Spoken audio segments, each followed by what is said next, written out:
Congress party ఇప్పుడు ఇచ్చిన హామీలు అంటే ఇందాక నేను చెప్పినట్టు మాకు ఇప్పుడు రోడ్డు సమస్య అని అన్నారు. ఇప్పుడు మాకు రోడ్డు సమస్యలు కూడా మాకు అన్ని ఇప్పుడు చేస్తున్నారు. డ్రైనేజ్ ప్రాబ్లం చెప్పారు, అవి చేస్తున్నారు.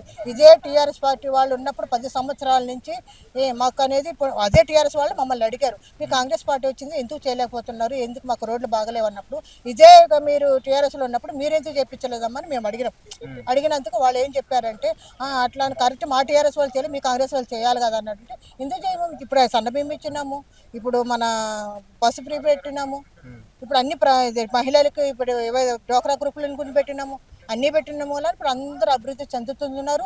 అభివృద్ధి బస్సుల్లో కూడా వెళుతున్నారు, అన్ని చేస్తున్నాయి. ప్రజల్లో మాత్రం గుండెల్లో కాంగ్రెస్ పార్టీ నిండుకొని ఉంది. ఏదైతే కాంగ్రెస్ పార్టీ నుంచి నవీన్ యాదవ్ గారు మెజారిటీ అంటే ఇంకా ఆయనకి హైలైట్ గా గెలవాలనే మనసులో ఉంది ప్రజలకు మాత్రం. ఇప్పుడు ఆయనకు వచ్చినందుకు ఇంకా ఆయన నవీన్ అన్న అంటేనే అందరికీ మనసులో ఉంది, కానీ ఇంకా మెజారిటీగా గెలుస్తారు, గెలిపించుకుంటాం కూడా.